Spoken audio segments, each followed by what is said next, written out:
Hola a todas y todos, mi nombre es Fabrizio Lorusso, esta es la videocolumna semanal en el canal del amigo Jesús Escobar. Eh, Se titula La fosa es común. Es un tema que llevo años trabajando, el de la fosa clandestina o la fosa común en México como parte de la realidad que vivimos, ¿no? Entre las desapariciones, las violencias, pero también las esperanzas.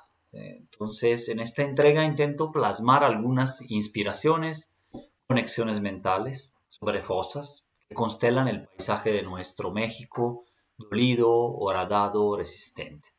Se trata de reflexiones fermentadas a lo largo de los últimos 5 años, pero destiladas comunitariamente la semana pasada, durante 2 seminarios en que tuve el honor de participar en la ciudad de Puebla.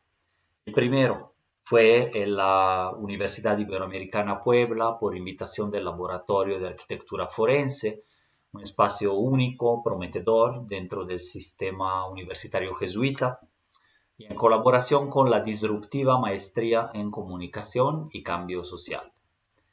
La fosa es el resumen epítome de los desgarramientos civilizatorios, que son profundas rupturas sistémicas o crisis que nos sumergen y no nos dejan ver y comprender la realidad como seres humanos y sujetos sociales, diría la socióloga Maru Sánchez, académica emérita de aquella casa de estudios que también nos hizo el honor de acompañarnos en estas sesiones la semana pasada. Según ella, la fosa común, así como la trabaja también el filósofo Arturo Aguirre de la UAP en su libro Nuestro espacio doliente, reiteraciones para pensar el México contemporáneo, puede considerarse la fosa como un equivalente fáctico y conceptual, lo que en el siglo XX fueron los campos de exterminio nazis o los hospitales psiquiátricos y las prisiones, respectivamente, en la obra de filósofos, ¿no? Como Giorgio Agamben, Michel Foucault. Puntos finales y a la vez puntos de partida extremos de la humanidad y de la historia, es decir, lugares de cierre, horror y oscuridad, pero también de arranque o salida hacia alguna luz o algún horizonte tembloroso. El segundo encuentro fue en la Benemérita Universidad Autónoma de Puebla, la UAP, en el espacio arcádico del Seminario de Filosofía Forense, excepcional por su enfoque entre cielo y tierra, que coloca la filosofía en el mundo de las palabras y las cosas, entre arquetipos y vivencias, en diálogo con las ciencias sociales, la historia y la praxis. Ya de ahí principian la letra y el habla sobre el tema y título del evento, discusión.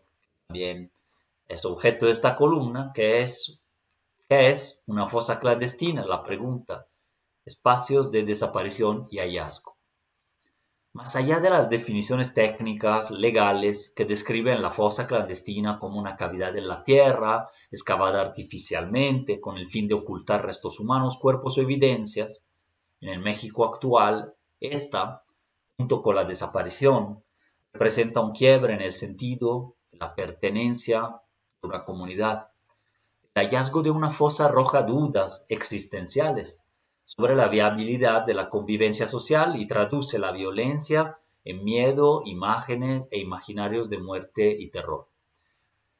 Por eso las fosas son realidades disimuladas o evadidas constantemente por la acción y la narrativa de los gobiernos, incluso cuando ya son descubiertas, visibles o replicadas morbosamente en medios y redes.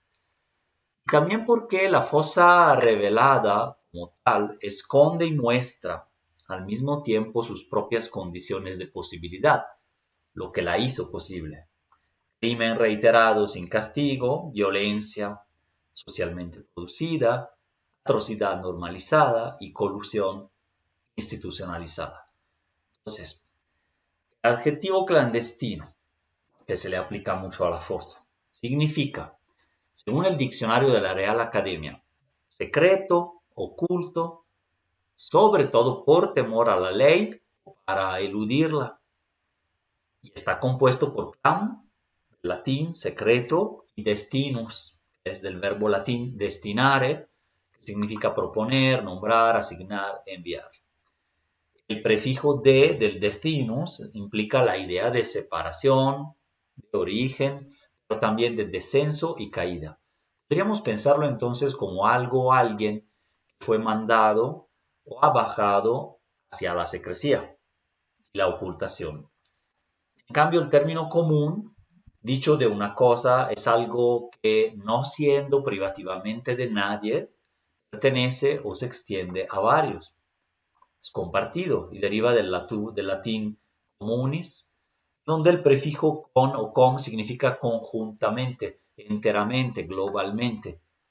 Munus, que es comunus, son tareas, servicios, oficios, funciones, obras, regalos incluso.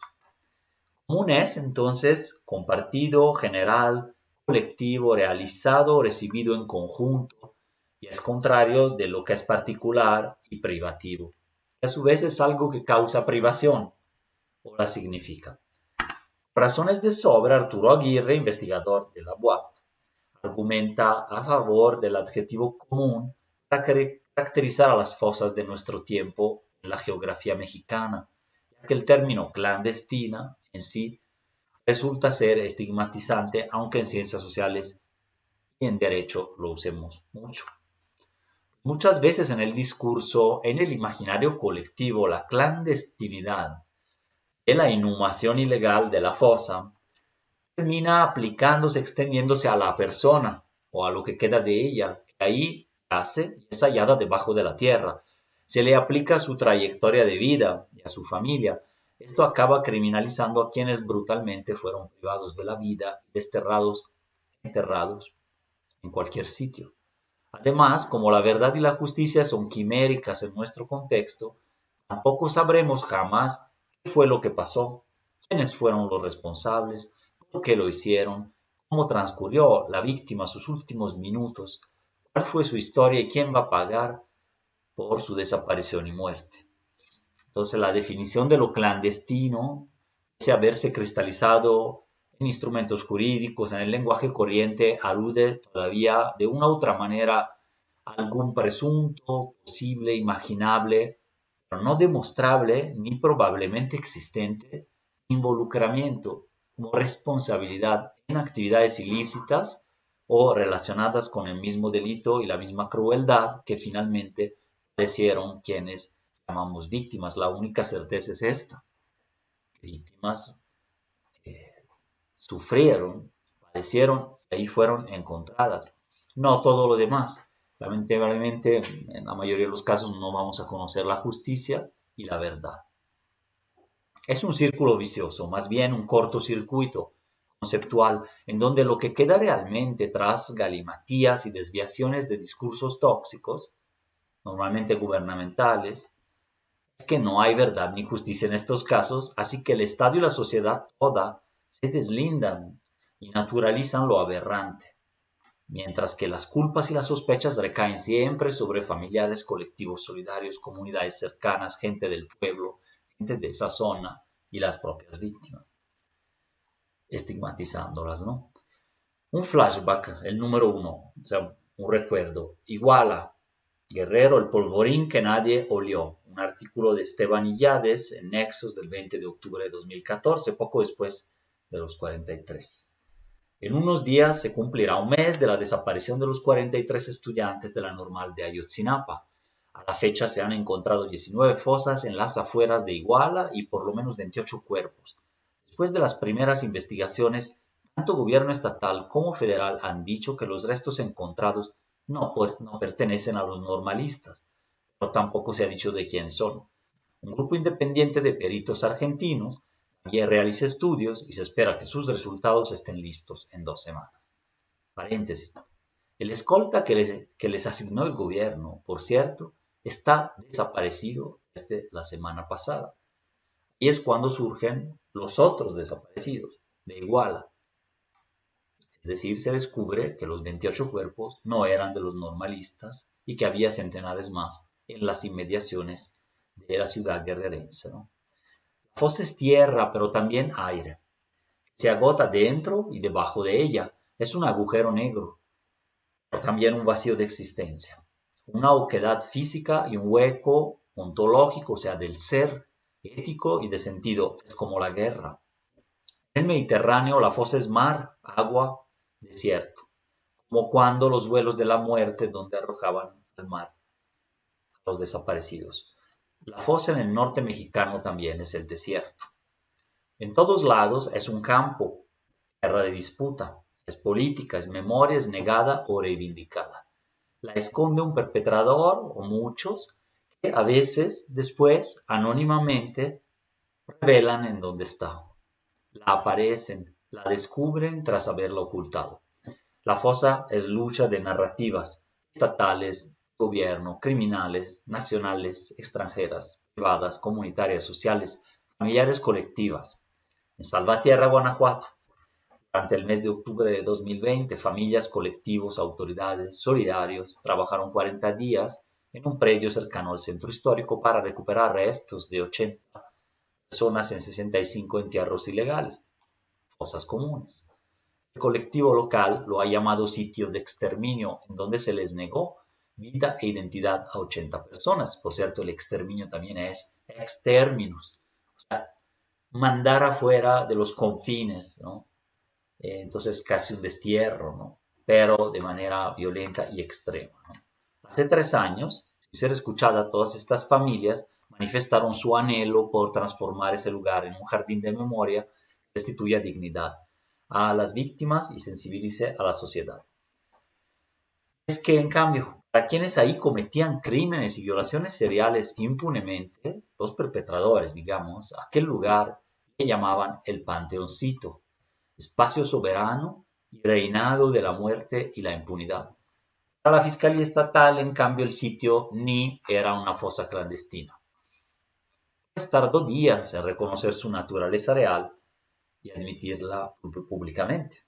Y antes de aquel hallazgo negaba como tal la existencia de fosas en Guanajuato, cuando en cambio ya se habían documentado centenares.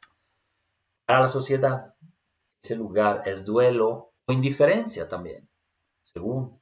Es miedo y reclusión, es un lockdown, es ya no ir, no hablar. Es desconocimiento de lo que sucedió, pero también puede ser sinónimo del tejido social que resiste ante las desapariciones, la necropolítica o la política de la muerte. Entonces, la fosa en México y Allende, más que clandestina, siempre es común, compartida, religada, colindante, emergente y social. Nos implica a todos y todas, ya sea que la veamos, ya sea que lo sepamos o no, lo mismo que las desapariciones. Sea que las hayamos vivido, que conozcamos del tema o no, finalmente tienen efectos que vemos o no vemos en nuestro entorno y en nuestra sociedad. La fosa es entierro y destierro, expulsión de la comunidad, lo común. Es política de la muerte con la aquiescencia, la tolerancia recidiva, o sea que se reitera, de los aparatos del Estado. Es dispositivo y tecnología del miedo. Entonces, ¿qué tecnologías de la esperanza, entre comillas, se le pueden contraponer? Parafraseo aquí, por eso las comillas, al periodista y académico Darwin Franco, autor del homónimo libro, Tecnologías de la Esperanza, subtítulo, Las apropiaciones tecnopolíticas para la búsqueda de personas desaparecidas en México, es decir, las resistencias frente a esto. La fosa es tiempo y espacio, arqueología y geografía, memoria y huellas concretas. Aunque no haya sido destapada, surte efectos, permea, muta genéticamente el panorama. Los toponímicos en el mapa, los letreros en carreteras, los parajes en el territorio asumen nuevos significados, inexpresos, antisociales, a veces indecibles. La Bartolina y San Fernando, Tamaulipas, o el Conejo en Irapuato, Santa Fe, Veracruz, Pueblo Viejo en Iguala, ya no son lo que eran después de las fosas. Su emoción, su sentido cambia. Los puntos positivos, negativos, con encuentro, sin encuentro, diseñan una inédita cartografía emocional y forense de la violencia. ¿Cómo podemos revertirla, resignificarla? La fosa está presente antes de ser descubierta, antes de aparecer. Otro flashback número 2, recuerdo. Es Iguala 2017, yo hablando de ese mes de octubre del 14, que fue poco después de los 43, la Fosa 1, Pueblo Viejo, La Parota. Entrevista mía con una persona de Iguala.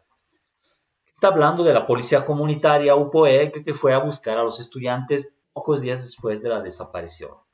En eso ellos empezaron a buscar a los estudiantes, dice. Los buscaban en cerros, salían en las mañanas y buscaban a los estudiantes vivos. Hubo un momento en que, no sé en qué momento ocurrió, que cuando salieron a una búsqueda encontraron fosas. Alguien encontró, escarbaron y encontraron restos. Ahí Miguel, líder de la policía comunitaria, nunca nos dijo. No podría asegurarte porque yo no supe cómo fue eso, pero pues porque ellos trabajaban de tal manera que había personas que les decían cosas. Entonces, yo no sé si fue la primera fosa que encontraron, porque recuerdas que hubo la fosa 1 que encontró el gobierno, que encontró PGR, la fosa 1 que encontraron 20 y tantos cadáveres. Si lo recuerdas, le respondo sí. Me acuerdo de un titular, es el titular de lo que dijo este Miguel, eh, líder de la policía comunitaria, que decía, ¿cuántos cuerpos fueron a tirar esos cabrones? Y la persona de Iguala sigue, bueno, no sé si ellos empezaron a buscar en fosas, derivado de la fosa 1, donde encontraron esos cuerpos. Si las encontraron, porque de esa manera fortuita ellos iban buscando a los jóvenes. O como eran campesinos, sabían las características, vieron algo raro. Empezaron a escarbar y encontraron más cuerpos. O si habían conseguido algún informante que les dijera, en tal zona hay fosas. ¿Sí me explico? Paréntesis. ¿Qué hacer como colectivo, comunidad de dolor y búsqueda cuando el papá de un joven jefe policíaco, que mandaba desaparecer gente, o así lo consideraban, quiere integrarse al colectivo de familiares de desaparecidos? Porque también su hijo al final fue desaparecido, policía. Ahora lo tienen que buscar y el papá lo está buscando. Está abierta la cuestión.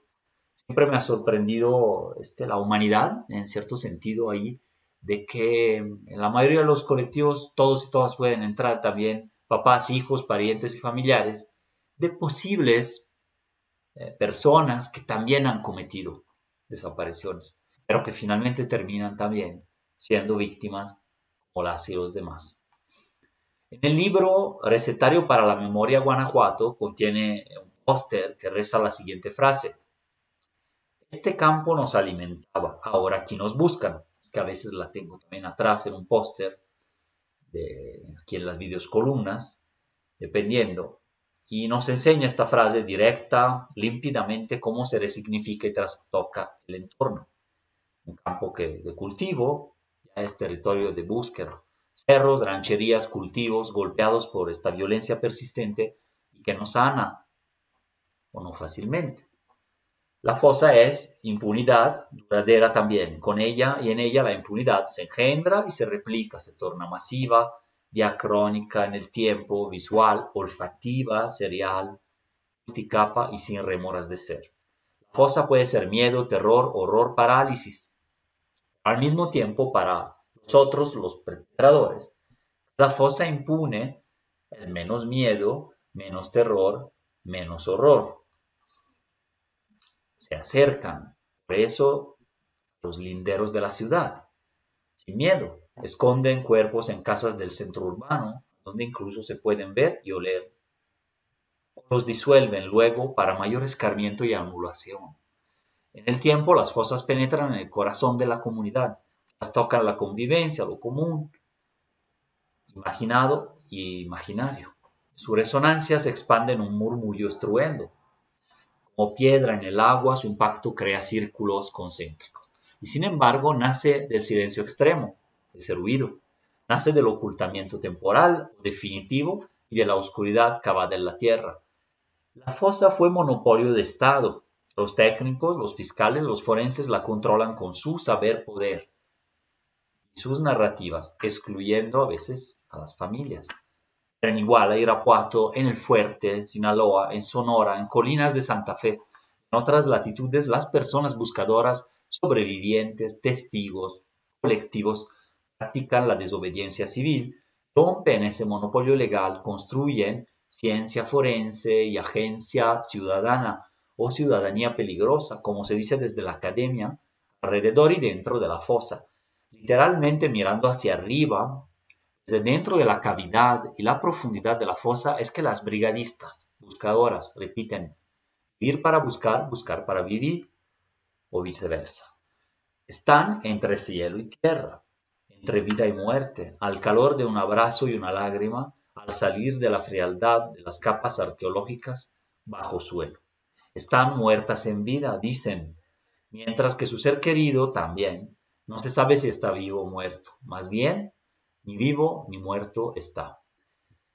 Es entonces la comunidad frente a este vacío doliente. Puede existir y resistir a partir de lo común, que es este problema de la fosa, la reconversión, difícil pero posible, de las fosas y del exterminio.